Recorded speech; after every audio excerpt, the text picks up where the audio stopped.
The Short Game is listener-supported on Patreon. If you'd like to support the show and join us on our Discord, head to theshortgame.net or patreon.com/theshortgame.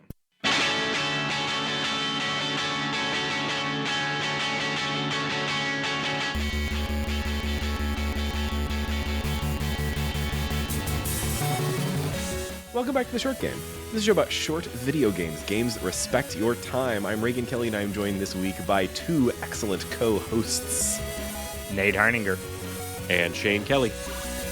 And this week we are talking about the latest game from the... I always mix up their name. Is it just Snowman?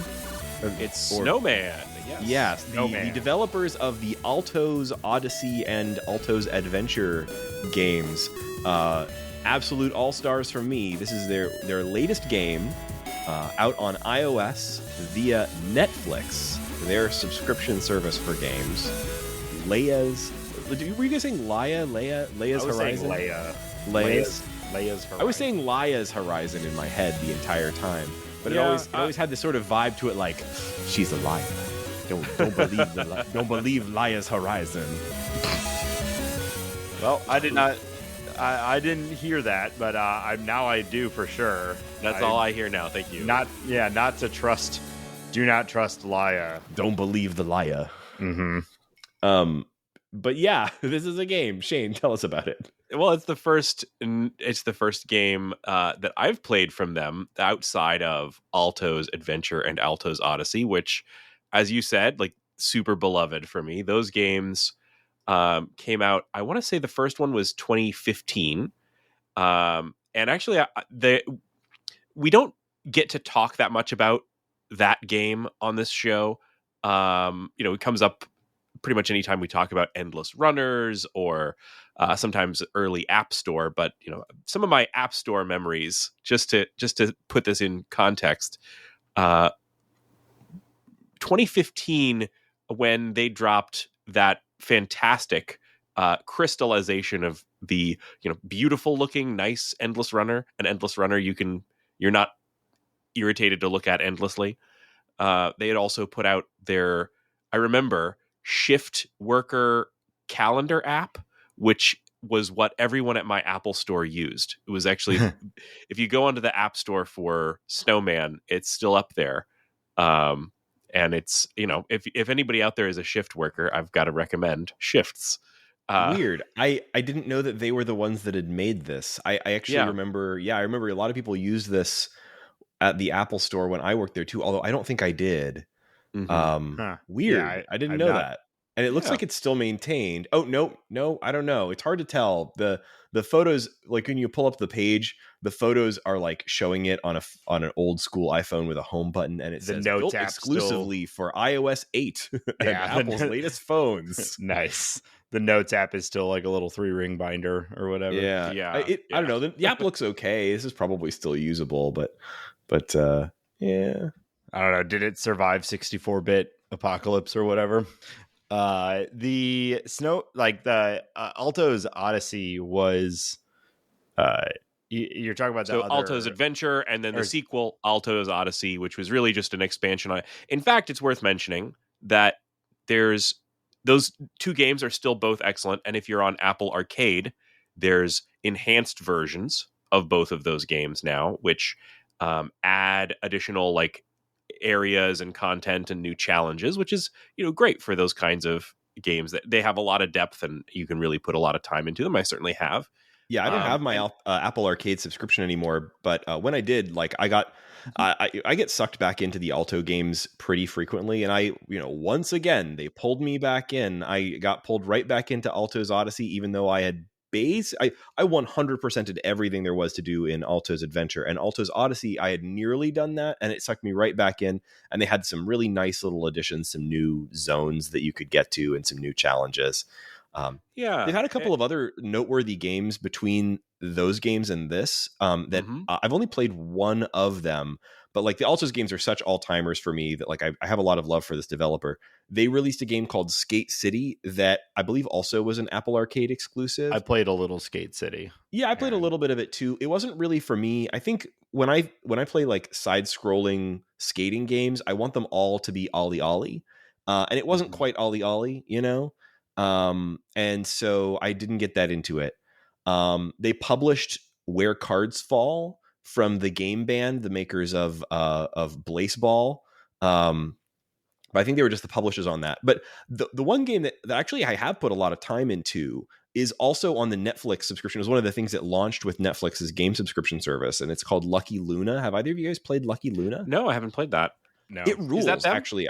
Yeah, no, that's them. That was a Snowman game. It's clearly less like directly related to the Alto games. It's got like pixel art instead of their sort of like, illustration style that they kind of did with those games. And it's also played in a vertical orientation, but it's a really well done platformer that's meant to be played one-handed with your phone in a vertical orientation. Sort of a puzzle platformer. I didn't get super, super far in it because it does get kind of hard, but I played it for many hours and really quite liked it a lot. There was a period where I was thinking I was going to try to get us to do it for the show, but I just didn't. That's crazy. I've never heard of this. Yeah. Thinking there was enough there for it. I spent a lot of time with it when it came out, maybe about a year ago, whenever Netflix started doing their subscription thing. I recommend it. I think it's good. That's the funny thing about Netflix having these games, and this one in particular, like they're kind of easy to miss because if you're a fan of the past games from some developer and you log into the App Store and they have a new game, it's gonna show it to you. It's gonna put it in one of those little recommendations. But by having these games sequestered in the Netflix App Store developer account, obviously it makes sense for a variety of reasons, but it does mean they're not going to show up for you. And I probably could have completely missed this new wingsuiting game if I hadn't spotted some like people talking about it online. I definitely would.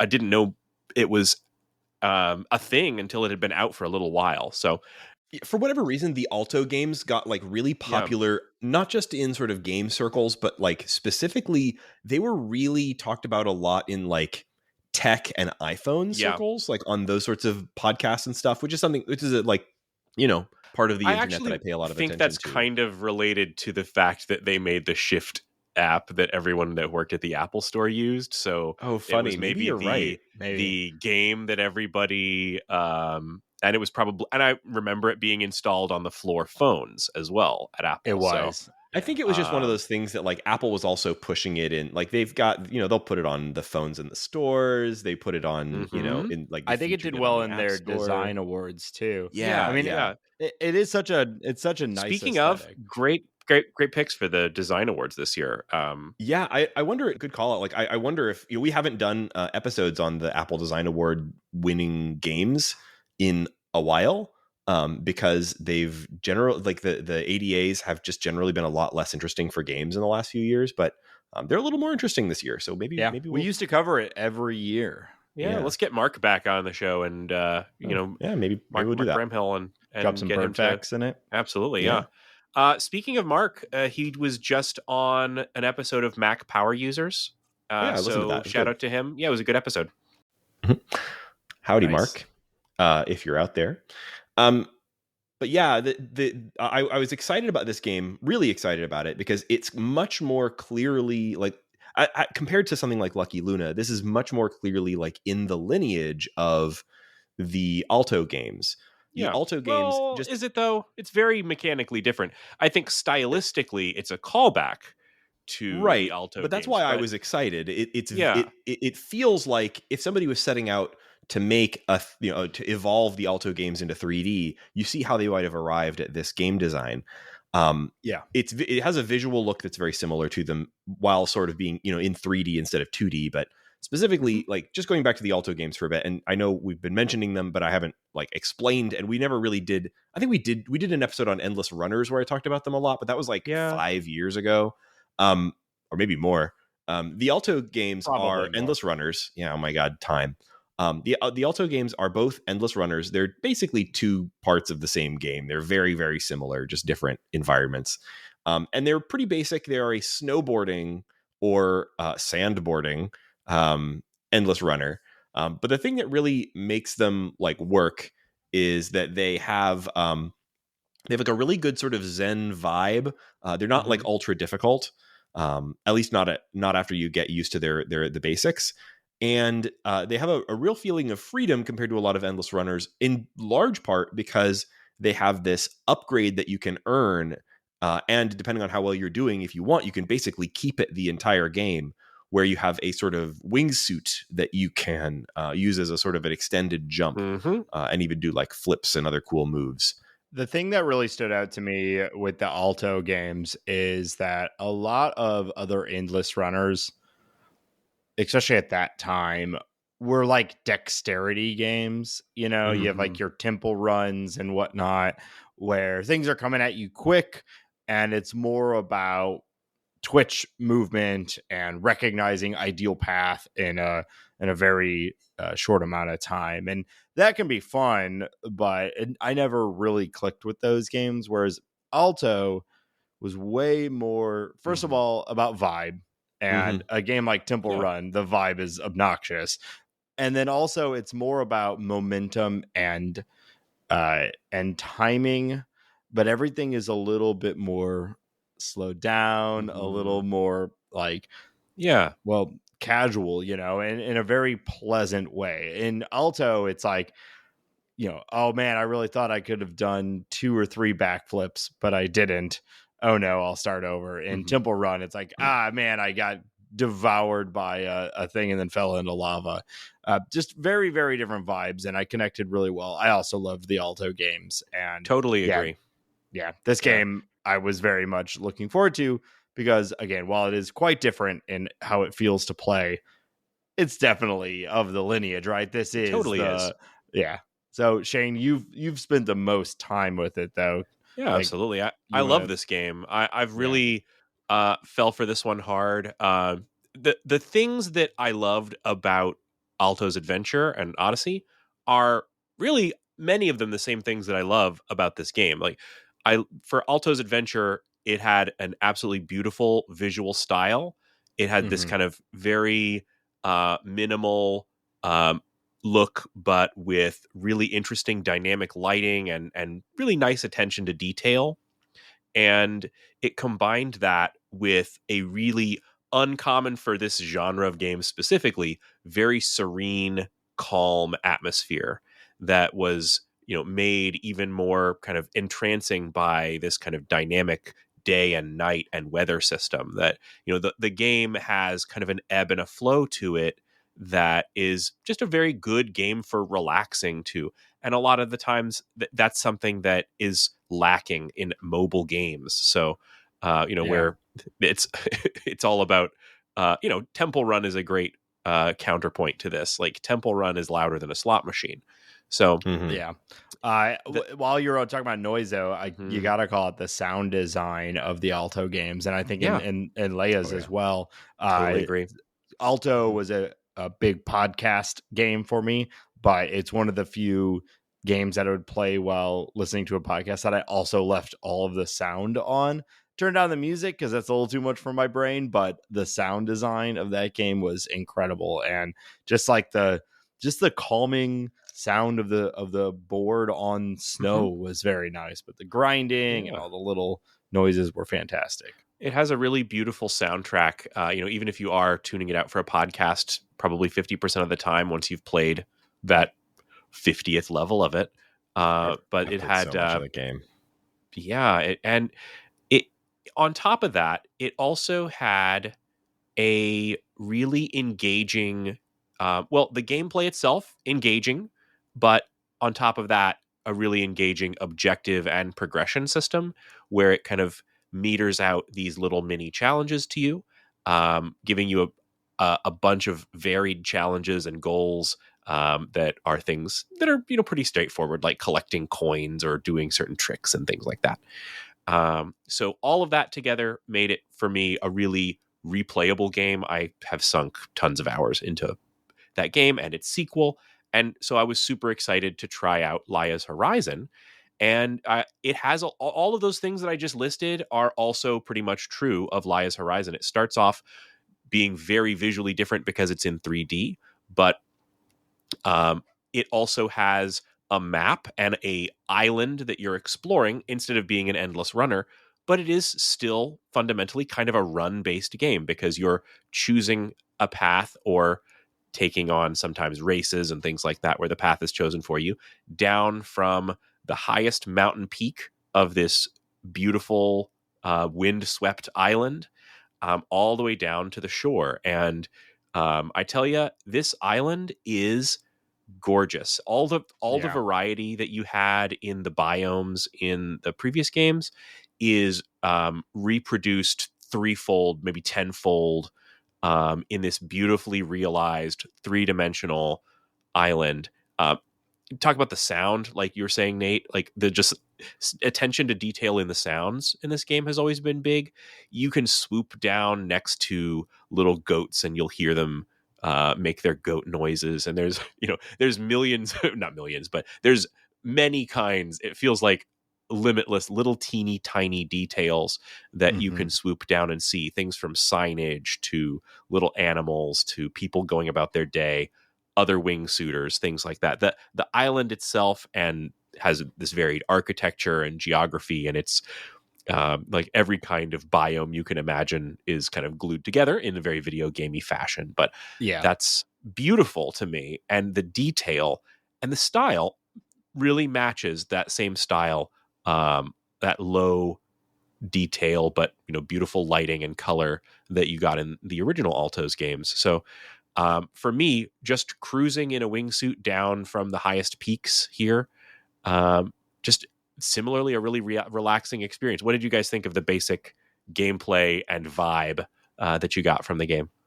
Yeah, I kind of wanted to talk a little bit about like how you actually play this game, because I'm always skeptical of, like, at this point I'm very skeptical of most games on an iPhone that seem to have any degree of complicated controls. Like if on the sticker, it's like, this is a 3D wingsuit game on my iPhone, I'm like, oh no, this is just going to be difficult to handle. I'm thinking some sort of awkward on-screen joystick, maybe two of those if we've seen that in the past, where there's one on the left and one on the right. I'm thinking, oh no, there's gonna be some sort of tilt controls, something that's gonna maybe be fun at the beginning, but after an hour I'm gonna be like, all right, I'm done with this game.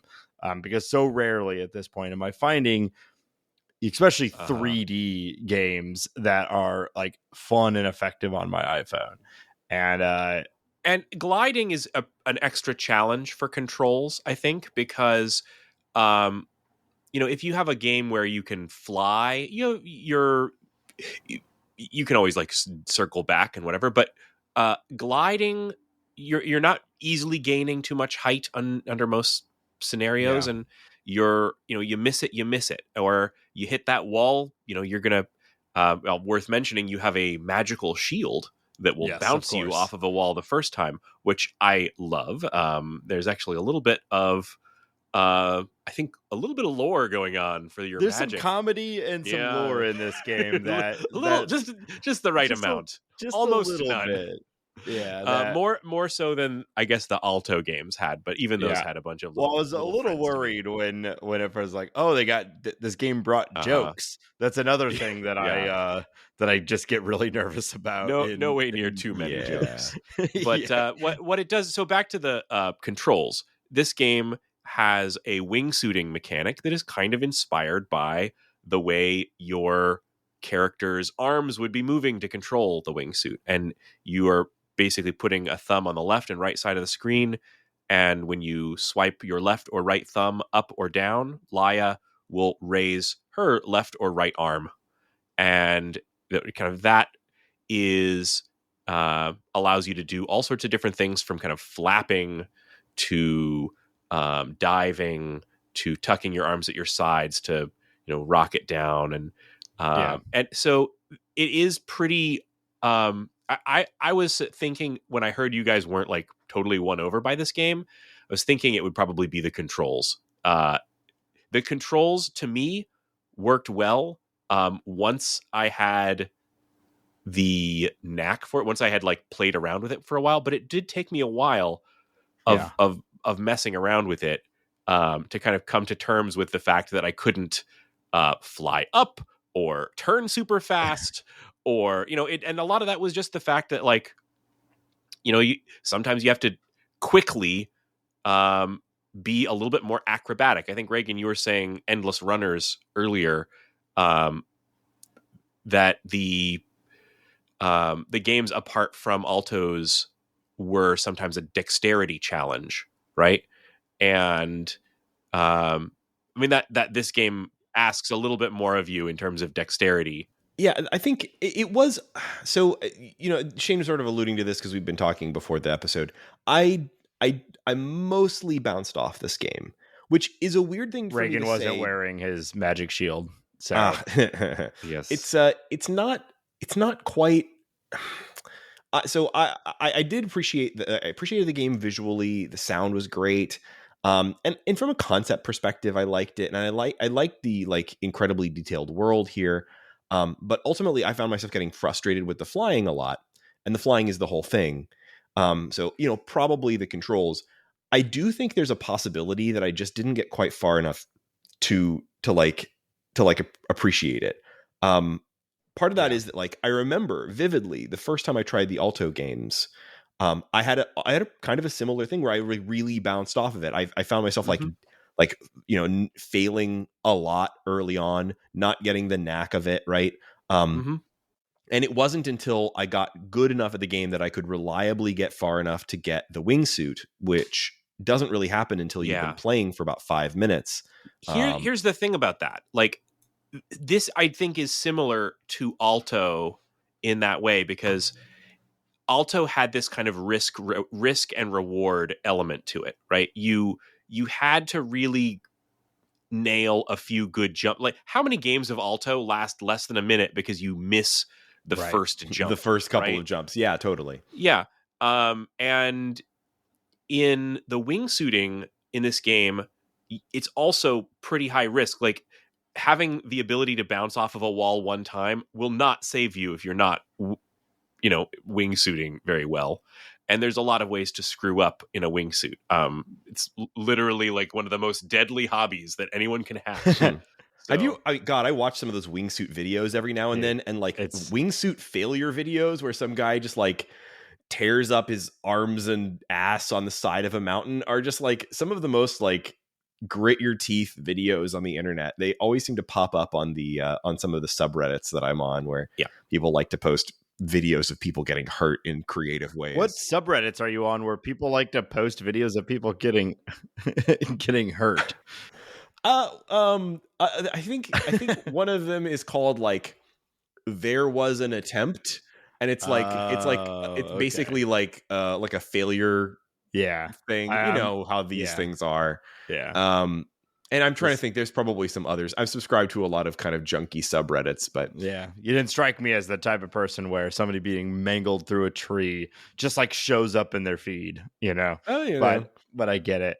I enjoy a good like first person blooper video of somebody falling through a crack in a glacier and ending up, I like the weird body horror of that. I'm glad that guy lived. That was a oh boy, that one was a mess. But like, I don't know. I guess what I'm coming back to is that, like, yes, I can see that there's a game here, and obviously you had a ton of fun with it. I think that there's something like that this clearly will work for a lot of people, and maybe it would work for me if I could just make my thumbs do the thing. But what I kept getting very frustrated with the wide angle of the turns and the sort of, I mean, it's a flying game, so it feels a little silly to complain about the controls feeling floaty, because literally that's the thing, you're floating.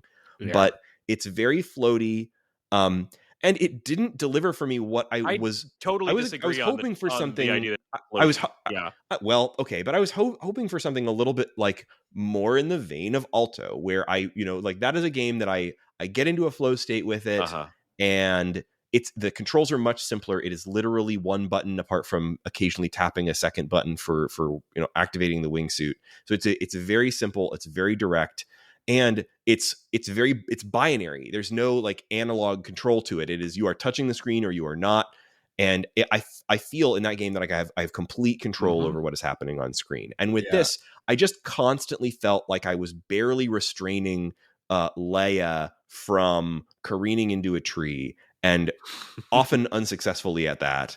And I just couldn't do the thing very well. And all of the races are like, you gotta meet us at the bottom of the thing. You gotta collect 7 yellow triangles on the way down, and if you don't make it in second place, we're gonna make you do the whole thing again. And I would try, and I would be in third place. Fine, reset it, try again, still in third place. I think a mistake Fine. you're making here is also trying again, because it's much more enjoyable if you fail one of those, unless you're really sure you're going to do it next run. It's more enjoyable just to go back to the top of the mountain. A lot of those little missions and stuff he's talking about, like let me tell you about the structure of the game.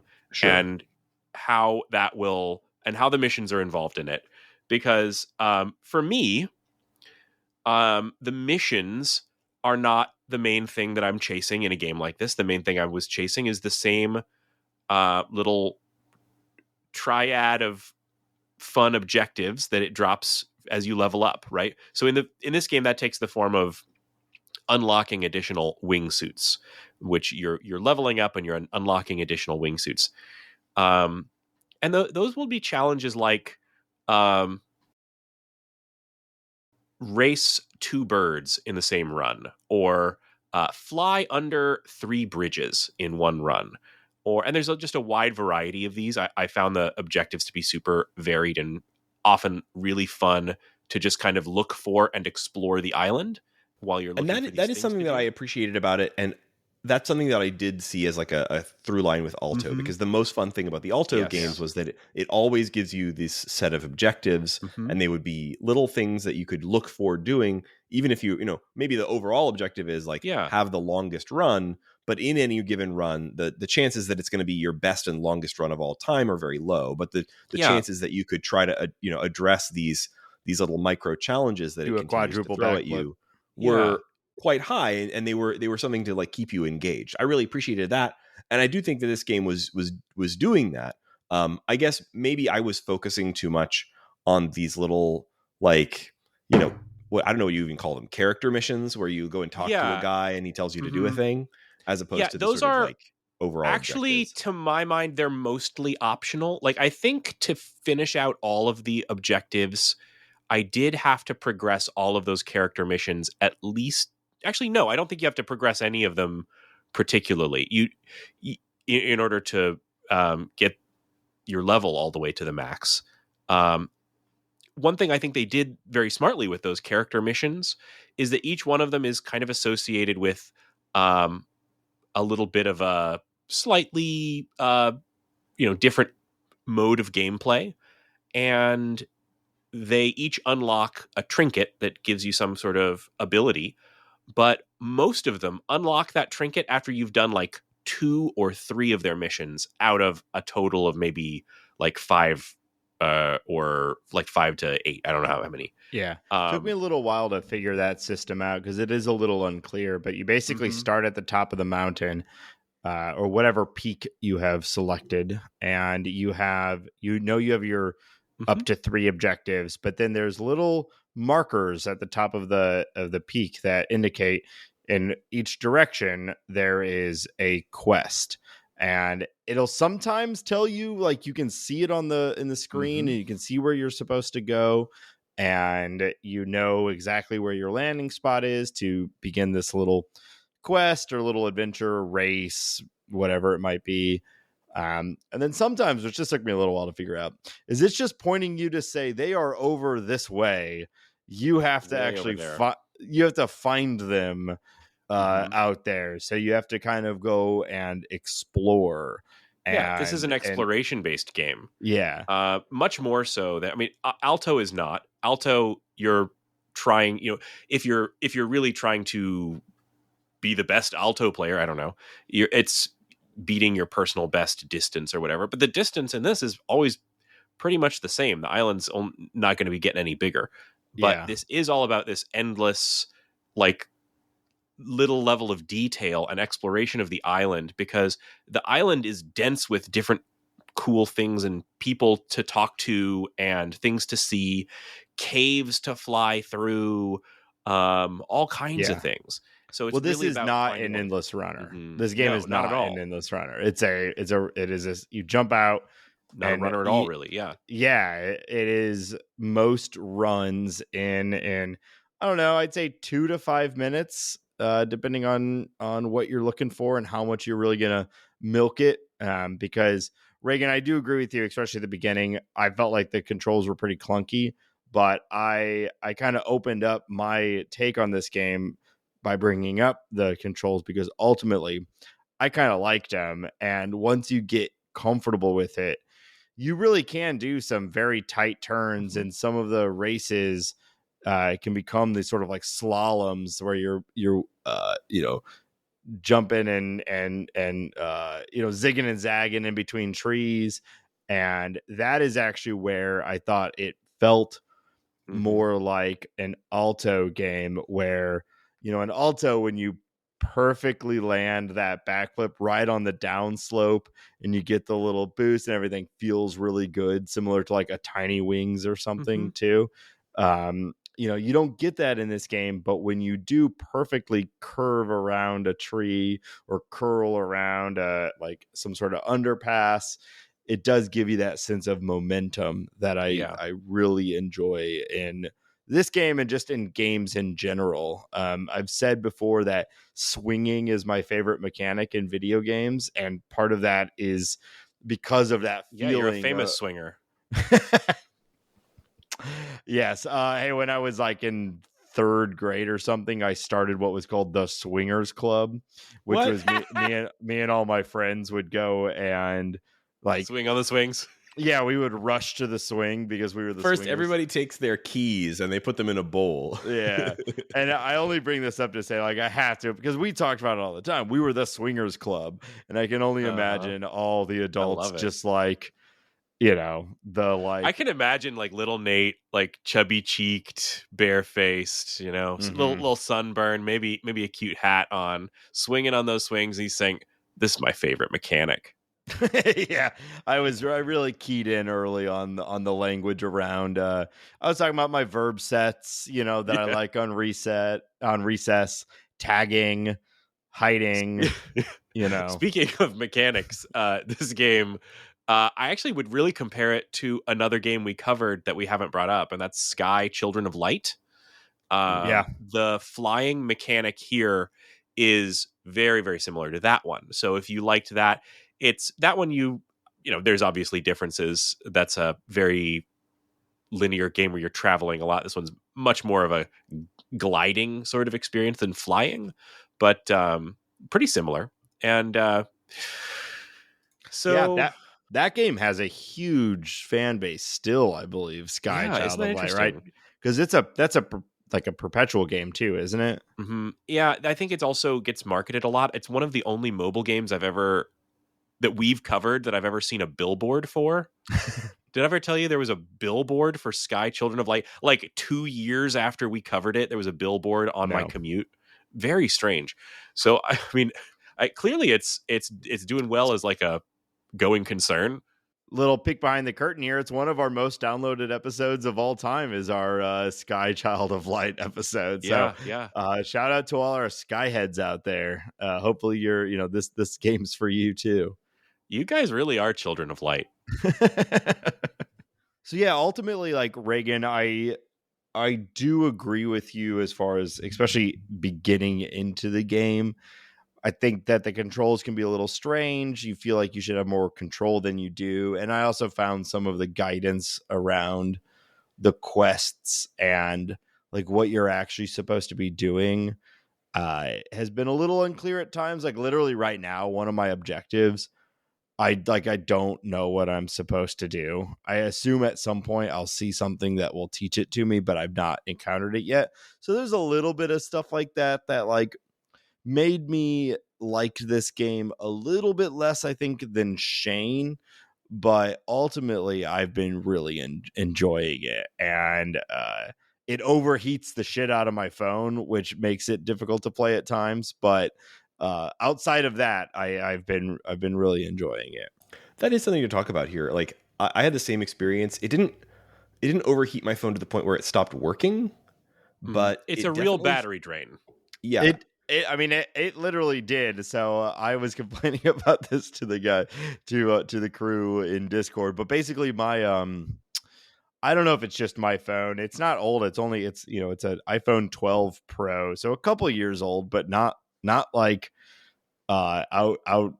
At least I like to think it's still up modern enough. But after I'd play for a little while, and not particularly long, and sometimes within like 5 minutes, the phone would get so hot that it would start turning down the backlighting, like the screen lighting. Yeah. And it would get to the point, sometimes rapidly, where it would turn it down so dark that, at least for me, and I need my phone very bright, I could no longer see the game. So I was just forced to stop sometimes. Now, I don't know if that's just my phone, if other people had that exact experience with the backlighting turning down, but it was kind of happened to me. But. Yeah, it was kind of challenging to be doing a wingsuit game where crashing is a thing that you're trying to avoid, and then just suddenly the game getting dark enough where that I cannot play it anymore. And like my phone was hot to the touch, which is a risky run with any good modern iPhone game, but still it stood out to me on this one. I am pretty much done with the game now. I have unlocked everything, and that's the point at which I think this game kind of starts to fall off a little bit. But I'll probably pick it back up to goof off and complete maybe one more of the races that I've yet to finish or things like that. There are some things that'll keep you coming back to it, but it's definitely less replayable than the Alto's games.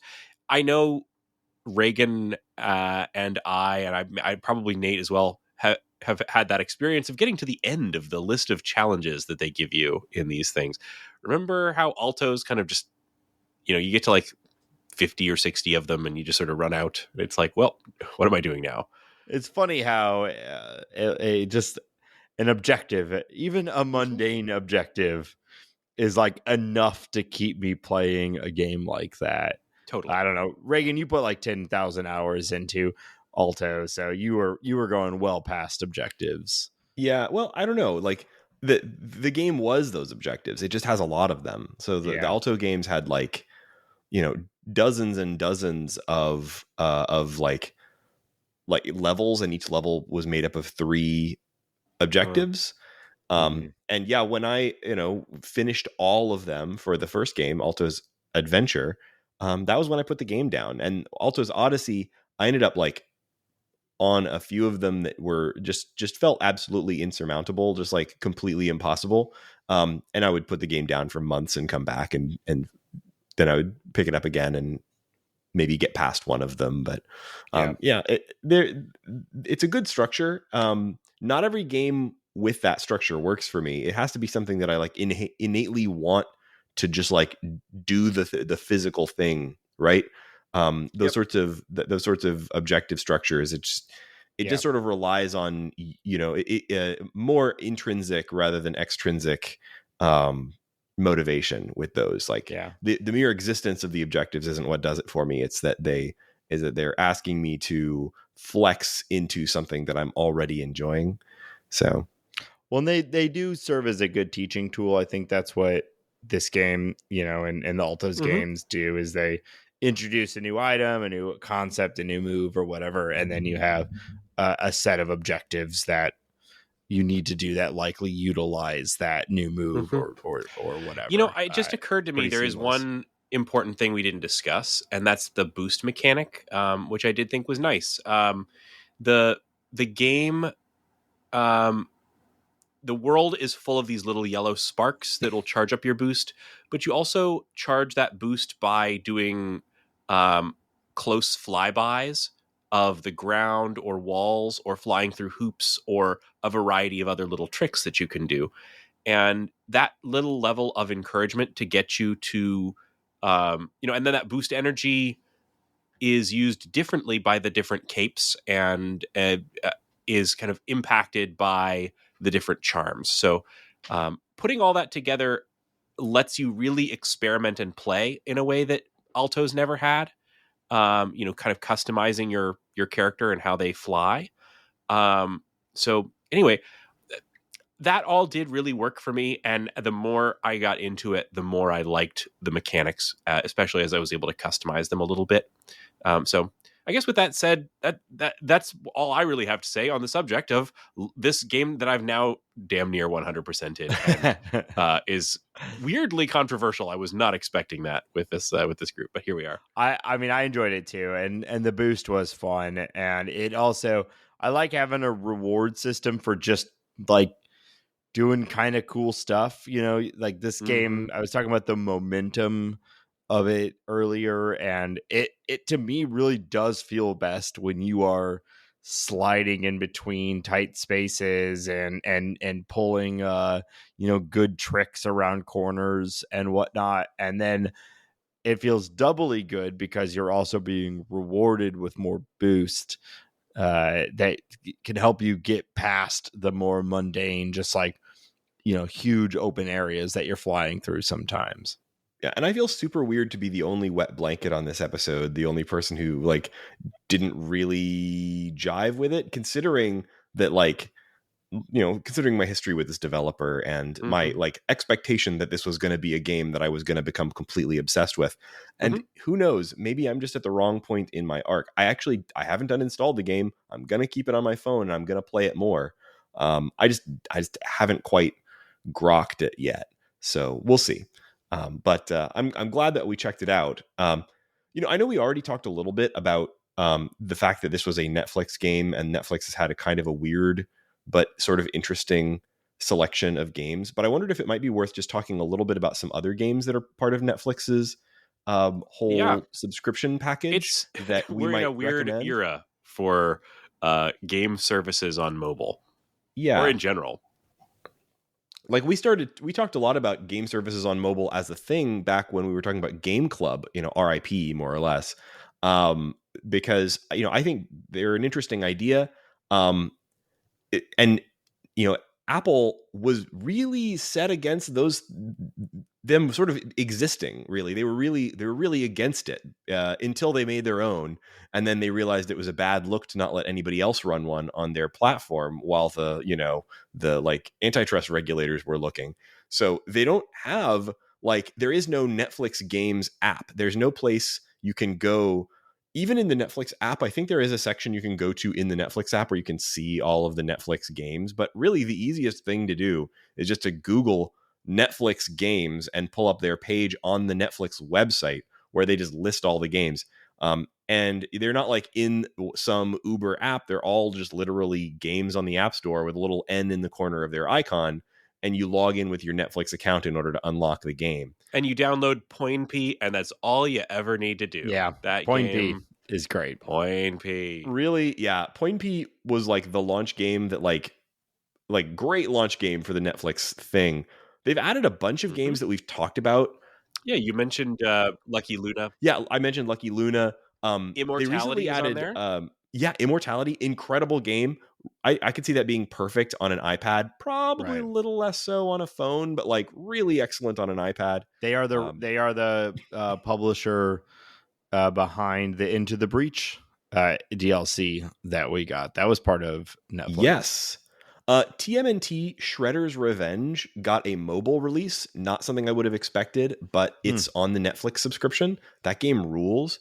All of these, I think, might be games that would be worth hooking up a controller to your iPad or phone for, now that that's pretty trivial. I was also going to specifically call out, they have Kentucky Route Zero, one of my all-time greats. And if you've, never played that, I'm sure that the mobile version is fine. And There's also Before Your Eyes was a game that we covered on the show, and that was, at the time, I remember thinking like, this really needs to be on mobile, because Before Your Eyes is a game where it uses the camera on your device to watch your face for real life blinking with your eyes, and uses that as the control mechanism for this narrative, story based game where you're sort of playing through the life of this child. And it does some incredible stuff with that mechanic of like, certain things only happen when you're not looking at the game. And I thought that was incredible. Oxenfree is on there. Good game. 12 minutes is a terrible game. But you know what? If you don't want to spend any money on 12 minutes and you want to see what we made fun of about it, then it might actually be a good place to play it. I would not recommend buying that game. I thought it was garbage, but it was very funny, interesting garbage. So maybe that's a way to go. Let's see what else is on there. They got a bunch of other good stuff lately. I'm curious to understand what Netflix's like end state goal for this is. Because I can't imagine there's really a single person out there right now that has a Netflix subscription because of the game service. No, right? Yeah, my best guess is that it's literally just something that's compared to the cost of publishing, of creating a new season of Orange is the New Black or whatever. Sure. Getting the like publishing rights on mobile to, Reigns 3 Kingdoms by the Reigns developers. Probably not that expensive, but it's a little bit extra stickiness for people who might consider canceling or putting their account on hold, right? Like if you're maybe in between Netflix shows, but you are definitely not in between levels of Wonder Putt Forever, the golf game that actually looks pretty decent. I haven't picked this one up. I haven't tried this one out yet. Say, Ray, you're not talking down a golf game, right? No. Ring our little Raygan golf bell here. We've got. It looks all right. I'm gonna try and check this out. Probably it looks like a little goofy, cute mini golf game, and I like a mini golf game. But yeah, like just a little extra stickiness. There's general concern and wariness around like all subscription services and Netflix and whatnot. But as a Netflix subscriber, it has been kind of nice. Like, oh, cool. Like I've got this game now, I guess. And they continue to add new stuff to it. The most recent one that I noticed on here was Terra Nil, which just came out like 2 or 3 weeks ago, I think. And it's an interesting approach to like a city builder where it's sort of a reverse city builder where you're like tearing down like cities and replacing things with beautiful countryside and like sustainable environmental management. Inverse of paving paradise and putting up a parking lot. Exactly. And I heard some good things about that. And I don't know whether that would be a good thing to play on mobile, but maybe, and sure. So like there's definitely interesting stuff in here and they continue to add to it. So I don't see that as like, I don't know. I'm of two minds about it overall, but if you have a Netflix sub, why not, I guess. Yeah. So I think that's about all the time we have for this week. So thank you for joining us on this episode of The Short Game. You can find our show on the internet at www.theshortgame.net or shortgame.fm, our page where we've got all the links and buttons. It's an easy page for subscribing to the show. There's links there to our Patreon, links to all of our various social media handles and all that stuff. Shortgame.fm is a good jumping off point. It's also got a search box right up front and center if you want to search our back catalog or show notes. You can search the name of any game and say you want to find our episode about Point P. We didn't do a Point P, did we? Or did we do a Point P episode? Yes, we did. We did do a Point P. I forgot. That's right. Go. I can use that to go find out if we did a Point P episode. Go check it out. And if you want to support the show, from that page, you can find a link to our Patreon, patreon.com/theshortgame. Patreon is the best way to support the show. You can go there and give us even just $1 a month. We'll get you immediate access to our Discord community. That's where we chat about the show, plan future episodes, talk with our patrons. And also, it's a great place to suggest games for the show. If you have a game that you think that we ought to be covering, it's a great place to let us know about that there in the Discord. And you can also find me on Mastodon. I'm Raygan, Raygan, at bird.rodeo. Or you can find the show's Mastodon page at shortgame at